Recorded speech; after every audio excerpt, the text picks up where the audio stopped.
Hey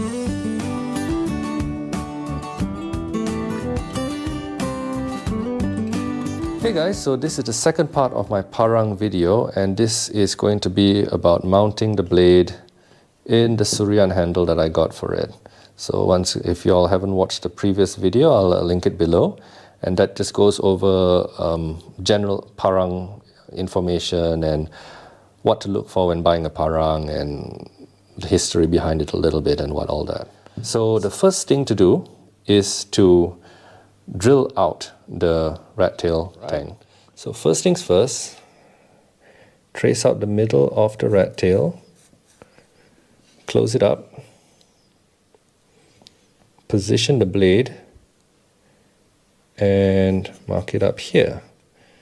Next, take it up, try and get it right over the top. That's quite centered. Straighten it out. Alright. So that's how it would roughly be.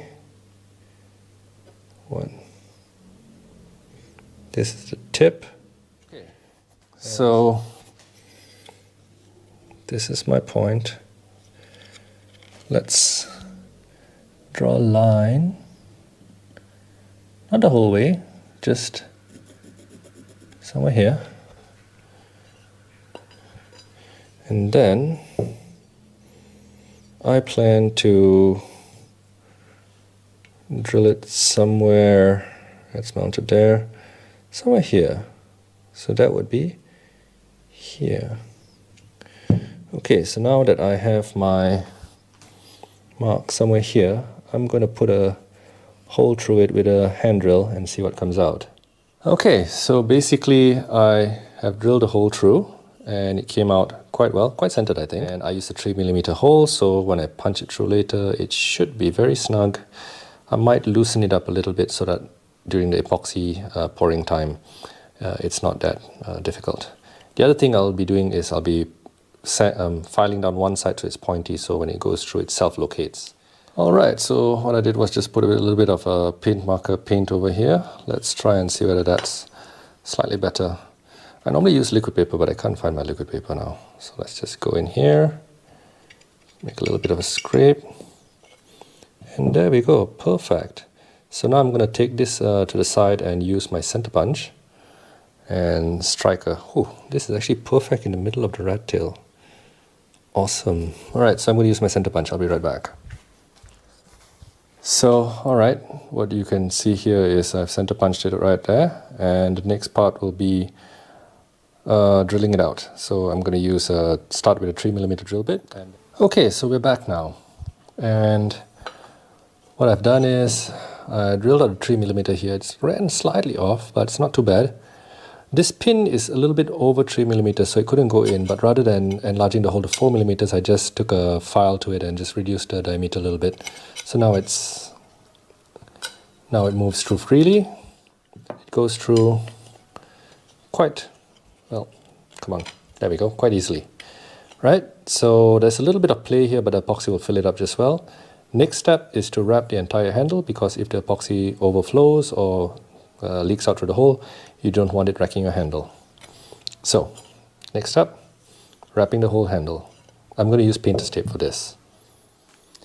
Alright now, so I've wrapped it up with painter's tape, and I've already pre-punched this hole on this side, and there is a hole already at the bottom of here. I just put a little bit of tape over the top just so that while I'm pouring epoxy it doesn't leak out there, and once the pin goes through, it'll just push the tape off and it'll take its place in the hole as to plug it. So what I'm going to do now is, everything is rigged up already, so this is going to stay here standby. I'm going to mix up some epoxy, pour it in, maybe about yay high, 1 cm below the top, and then I will place the blade in and slowly work the pin through it. Then I'll start to straighten it out, and then we will let it be for 24 hours. Okay, one thing I forgot to mention is before you pour your epoxy, just make sure the tang, wherever the epoxy is going to touch is degreased, I'm just going to use a little bit of methanol or IPA. Isopropyl alcohol will be good as well. So now let's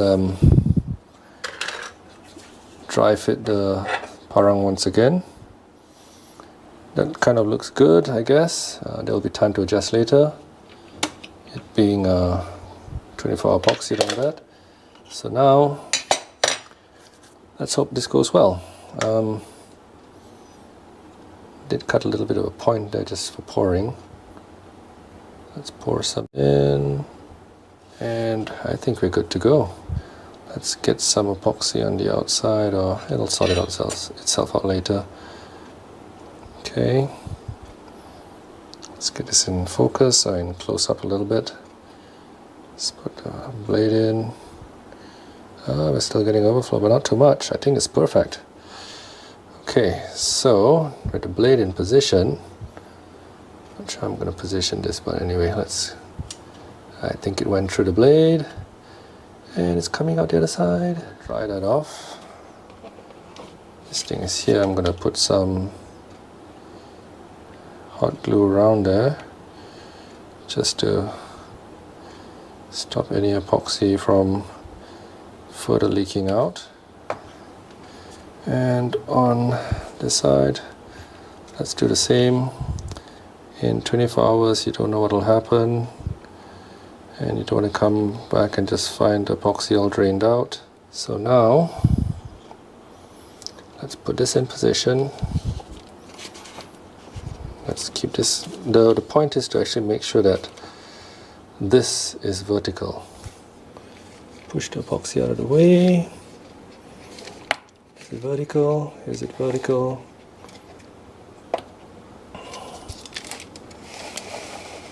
Right. So, no, sorry, not vertical, horizontal. My goodness, this has to be horizontal. So this is here.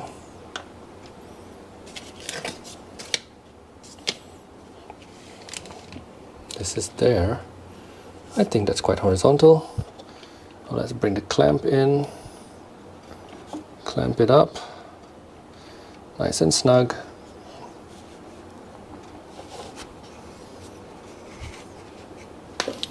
Check.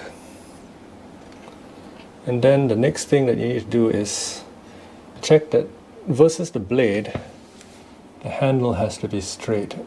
So you're going to look at it to be straight this way, and also, so this is horizontal.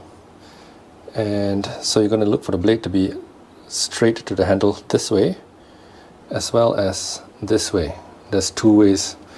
So I guess what can I say? In line with the blade, and also angularly aligned with the blade. So I'm just eyeballing it now, and I'm quite happy with it in this position. So this is where it's going to stay for 24 hours, and we'll come back tomorrow night to have a look at it. Okay, so it's been 16 hours since we've poured the epoxy, and you can see that this is the balance that was in the bowl. It's quite hard now. This is hard, this is definitely hard. So now, I know we really want to open up the wrapping to see what happened, but there is something else we should do first. First is to remove the seal that I have here. If you don't have this, it's fine. But with the wrapping still on, get a hacksaw blade and cut off the excess of the pin. So this allows you to protect the wood from scratches. Okay, so basically that took all of, I don't know, 2 minutes.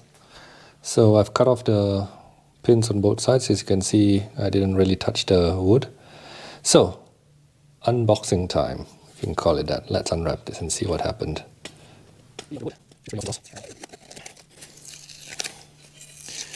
And on the brass bolster, the same. Seems to have held up pretty well. You can see I over poured a little bit, but once it's hard, I'll just round this off and just leave it there, I guess. I don't think I'll go into the trouble of removing it. So now I'm going to take a file and just knock this little protrusion off. It's like 1 millimeter out. So basically that once again took all of another 2 minutes. because it's brass, it's nice and soft. So as you can see here, sanded it down all the way to the handle, and that's what it'll look like. So as I was talking about yesterday, if you buy a parang, make sure you just have one pin. Sometimes they hide the pin below this bolster, because this bolster actually can slide up. You can bang the pin in and slide it down. In that case, you would not be able to see it. But you could ask them, sometimes they'll tell you, but else it's just one pin, just like that. And that's it. So the last bit of dressing here and all that, I guess I'll do once the epoxy is fully hardened up. But that's basically how you handle a parang. And after this, I'll be just applying some linseed oil to let it soak up and preserve the handle. That's the last thing that you would do after that, because don't put linseed oil first in case it gets inside here, and then the epoxy will not stick very well. So guys, this is basically how you rehandle a parang the Malaysian way, and I hope it was interesting and you found it useful. If you have any comments, leave it below. If you stayed to the end, thanks a lot. Really appreciate it. And if you have any suggestions or you notice anything that I did wrong, drop it in the comments below. I'm always happy to learn. I'm not saying by any means I'm an expert, but this is how I do it. So thanks for watching, guys. I'll see you in the next one.